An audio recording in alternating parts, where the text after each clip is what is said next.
Gusto mo bang malaman ang pinaka-paboritong pasyalan sa Baguio?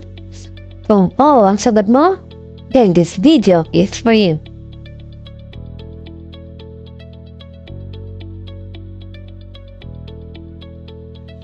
Ang Baguio ay isang lungsod na matatagpuan sa Cordillera Administrative Region ng Pilipinas.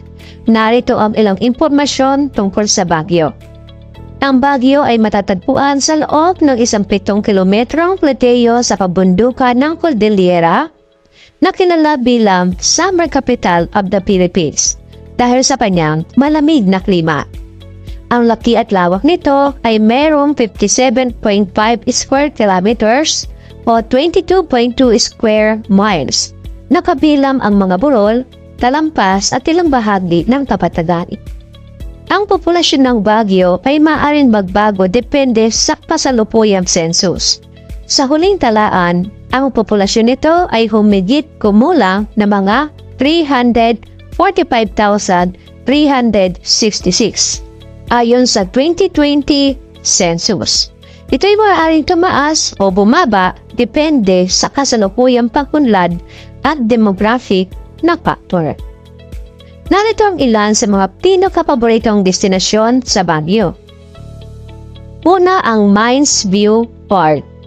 Ang Mines View Park, ito ay isang mataas na lugar na nagbibigay ng magandang tanawin ng minahan at bundok. Nakikita rin dito ang mga tradisyonal na tribal costumes at iba't ibang souvenirs shops. Burnham Park, isa sa pinaka-popular na lugar sa Baguio kung saan maaari kang magpasyal, mag-boat ride sa Burnham Lake, mag-picnic, magbisikleta at maging sumakay sa mga swan boat.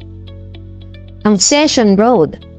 Ito ang pangunahing kalsada sa Baguio kung saan makikita ang maraming tindahan, restaurant at cafes.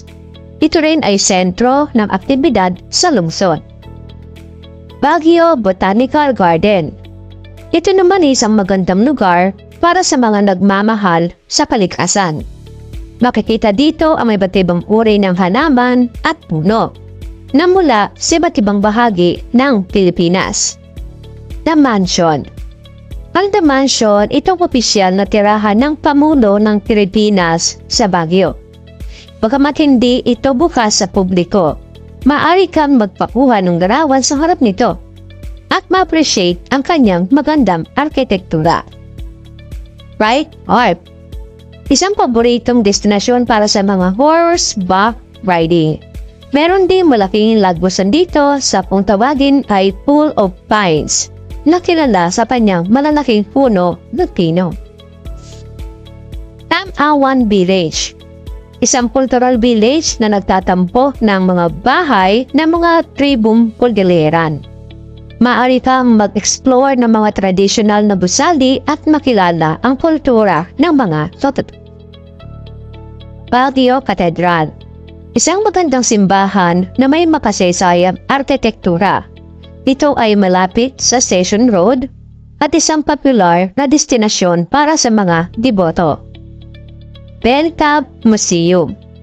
Isang museum na nagtatampok ng mga likha ng kilalang Pilipino artist na sa Benedicto Cabrera o mas kilala bilang Bencab.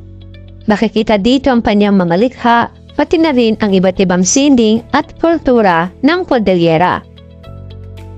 The last one ay ang Strawberry Farm. Habang hindi ito mismo nasa Baguio City, ang Strawberry Farm sa La Trinidad, Benguet ay isang popular na side trip. Maaari kang mag-picking ng mga strawberries at mag-enjoy sa iba't ibang produkto mula sa strawberries tulad ng jam at tarts. Ito ay ilan lamang sa mga magagandang destinasyon na makikita mo sa Baguio.